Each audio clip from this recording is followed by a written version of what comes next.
know, Nick's had a big influence on coaching.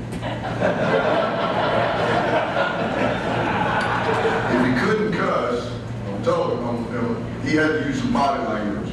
You want to know what this means? I can interpret it for you. This is right at the time that the coaches started getting a little puckered, as I say, everywhere, even when you got all those players next guy. But right here is when all the practice has to give way to performance, right? We'll tell me how practice goes. How we going to play? So we're going to practice one thing right here. You ready? 1. Y'all going with me? 2, 3. Woo!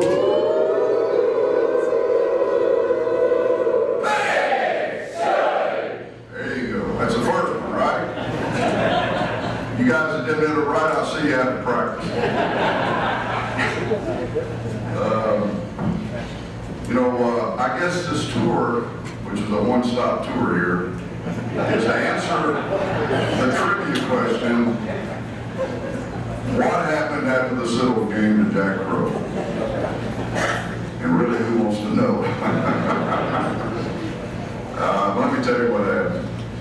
One thing that all coaches have become mercenaries of the trade, and that's the way that you can talk about college coaches.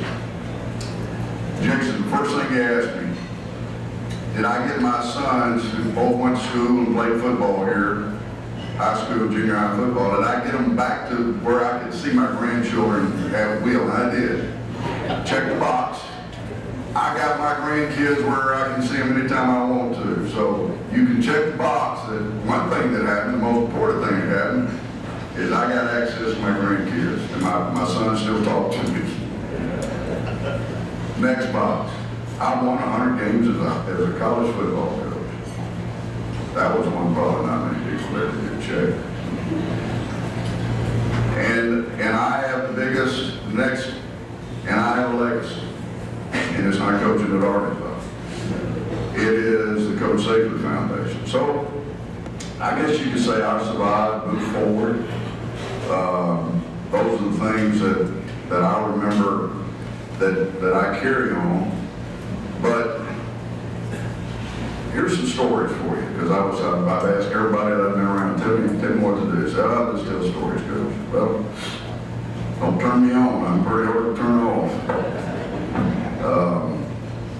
First one would be, how do you become the head coach at Arkansas with seemingly not really any connection to get there? And what happened was, Coach Hatfield, who I respect more probably than any coach I've ever worked with, kid decided he was going to get on the airplane and fly to Clemson, which I had just left. I've been here. I heard how good the quarterback was here at Quinn Rowley, and I decided I needed to be where there was some talent. So I came over here. Quinn made me look like I could coach. By the way, Quinn reminded me of this last night. We're getting ready to play Houston in Little Rock in 1989.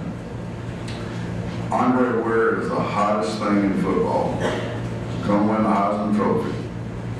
And I stood up before the offense, before the game, and told our players, Lindy, the team with the best quarterback is going to win the game. Remember that, Lindy? And they knew that I thought that our quarterback was better than him. And what happened? Our quarterback was better than him. I told Quinn this too. In my sports medicine life afterwards, Andre Ware came to see Dr. Andrews about his shoulder when he was playing in the NFL. Classy guy, you see him on television. Oh yeah, Coach, I remember in small talk, all of a sudden I brought up Quinn's name. He got a stiff back and quit talking. So, I'll tell you what, now I'll just use that scenario to tell you how special really Arkansas is and has been and will be. But as Bo and I have jockey back and forth in discussions in front of the world. I always talk to Bo, I think I'm talking to one person. Little did I know that, you know, all this stuff getting out there somewhere. I used to have somebody punch me and tell me you're on the radio, coach. But I don't have that person anymore. So, you know, I said this program had accepted mediocrity a few years ago with Bo. And in my opinion, it had. And whenever you forget who you are, you can allow mediocrity to creep in. I can tell you, when I met with Frank Broyles after we lost the Citadel game, there was no mediocrity in the room.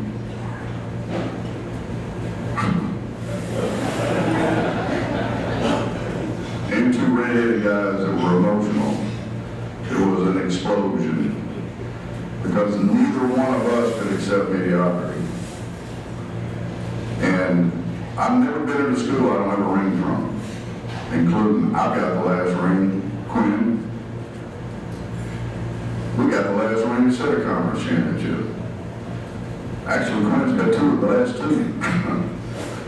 I got here time to get one with him.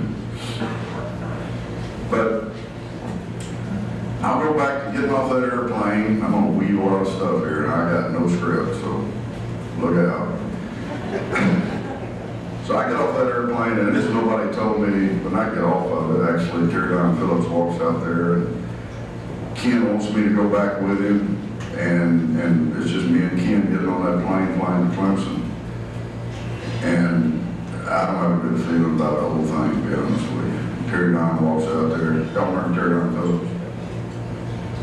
Terry Don walks out there, and he walks up to Ken, says something to Ken, and Ken looks at me and he says, "Jack, you probably need to stay here, but if you don't get exactly what you want, this plane will turn right around and come right back and get you." Now, Ken Hatfield stands for the word class. And so I get in the car with Terry Don, and he takes me straight to meet with Dan Farrader, who is the president. Is that name even carried? Who lives like 2 blocks down from me, who I met in the yard. Unbelievably great guy, just salt of the earth, great person, which is how I would characterize my whole time I spent in Arkansas. Classy, from beginning to afterwards. And I went in to see him, and he says, "You know, they made me the president here, and I didn't even really want to be the president." Boy, was that a good opening line. He says, "You know, I'm a sociology professor, and I took on a lot of administrative things, and one day they said, well, we want you to be president." He said, "I'm really sort of anxious to get back to being a sociology professor." He said, "And you've been picked to be the head coach."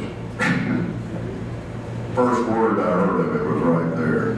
Did I apply for the job? No. Anybody asked me what I wanted a job at the university? No. Now, as I said to Terry Don, I said, "What have I got to gain in this trip, Terry Don?" I was really upset. I was upset with Ken leaving, with me not getting on the plane. It just wasn't right. And he said, "Well, you're about to make a lot more money." And that was about the extent of a quiet conversation, but I want y'all to listen to this. So you pick your jewels of wisdom along the way, and this is what Dan Farrader said. "Jack, I just want you to know one thing. We have a great university here. It represents a great state. The front porch of this university is the athletic program. And the awning over that porch, over that front porch, is what you're going to be in charge of." He said, "Without your success, we're not going to have as good or as many students. We're not going to have as good or as many donations. And we're not going to have as much goodwill in that state legislature as we need to get the things we need to get done." I've developed a habit over time of really listening to smart people and understanding wisdom and keeping wisdom when you hear it. That was wisdom. Well, that was no statement of mediocrity. My meeting with Frank after the civil meeting was no discussion of mediocrity. How this has drifted in here, I don't know. Right now, Arkansas is a hell of a lot better than what I've been looking at. I know it is. A hell of a lot better. If you can go to the state of Oklahoma and get these two guys, Crowe, Jason Allen, there's a lot of players that love to be here. Great players. Yeah, winning championships. That's what it is. And winning championships is really two dynamics: recruiting and schedule, of which Alabama has mastered. Don't make Alabama your standard. Make Arkansas your standard. The standard is, it's not dead. They were telling me how much it costs. I was hearing this today, how many people have paid this much money to come watch those Hogs. Gosh, folks. I mean, there is a wealth of support here. This is one school in one state. Do you know how rare that is? To have everybody know when you walk down the street every day, it ain't nothing but a hog you're looking at. Nick doesn't have that.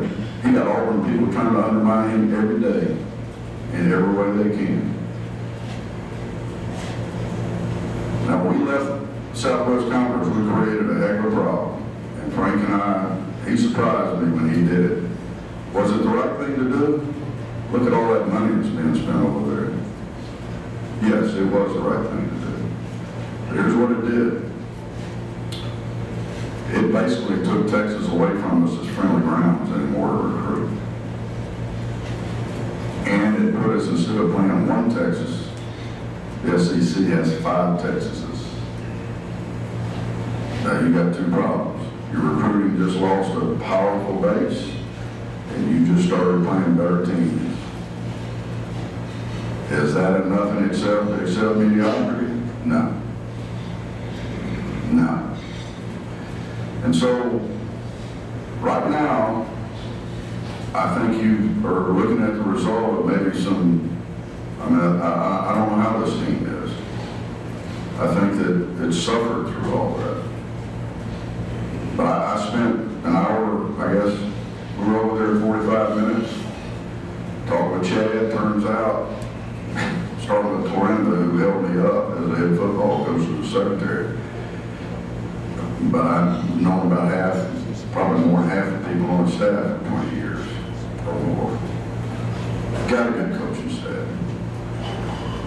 You know, what this, and Harold and I were talking, and what I said, Harold, I promise you, Harold, I said this 5 times. Where you at, Harold? Starting in Arkansas. Those 2 A's, 2 stars and 3 stars in Arkansas is where you'll get some great football players. Now, Randy Ross has got your job now. I've known Randy a long time. And I said it to him. But you start by having the best players in this state, and don't let them get out of the state. When I got the job, they said, do not let Oklahoma come over and get enough Key Jackson, get enough Mark Evans. I mean, they were tired of Barry ready to stay for players. That's the reason I went and got Harold, because I knew he knew how to do it. I didn't know how to do it. But there is a real opportunity with Chad's leadership and Chief, nickname for your defensive coordinator, PD, Cooper. I mean, these guys know what trails to go down to get players. But they're not proven trails anymore because they've all fallen apart in the last 10 years or so. Probably since Houston left. Has there been somebody to go win here's my one statement about what hiring has looked like from my perspective. The minute you got so much money in college athletic, college football programs, gobs of money, you started having athletic directors that sort of acted like accountants. And when they went to hire a head football coach, they were trying to win a press conference. They were going to win the press conference. I'm not going to take shots at Brett. I think he's a great football coach. It was not a good fit. What anybody ought to know is that that athletic director can hire somebody that can win the living room. Win the living room. And every mama knows when somebody walks in there that fits their culture. I'm telling you the nuts and bolts here. When I went to hire Houston Nut, Charlie Weatherby, the whole bunch of hired.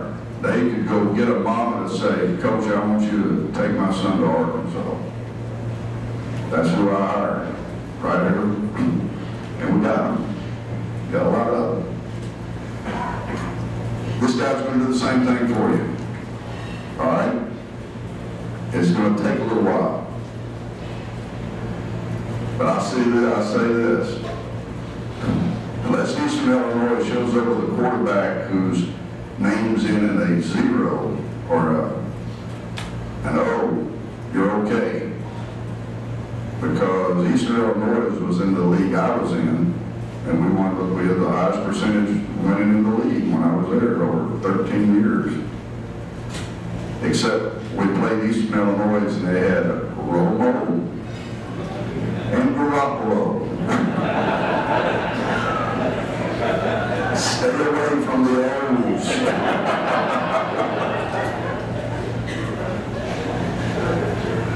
There are 4 games there that are winnable, and I think LSU game is going to be winnable at that time under those conditions, and I think the Missouri game is winnable, and the others to me, I don't know enough about Arkansas's team, but that will get you in a bowl game. I really think this team is going to make that comeback step, get a bowl game. And so, put everything you got into it. Every time, Quinn and Jason know this, when they start calling the Hogs at Arkansas, there's a chill. It's better to roll tide than War Eagle. In that stadium for those players, or Clemson, places I've been, big arenas, big traditions. Calling the Hogs here is real goddamn special to the players that come here. And y'all are the ones that make the difference. That's why I had y'all practice. I do not want to hear mediocrity when you call the friggin' Hogs. I'm going to be watching it on television now. I'm going to turn the volume up and I'm going to see how well I coached you.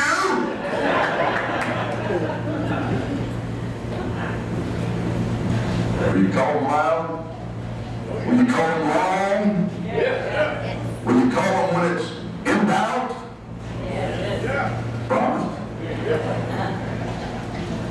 All right.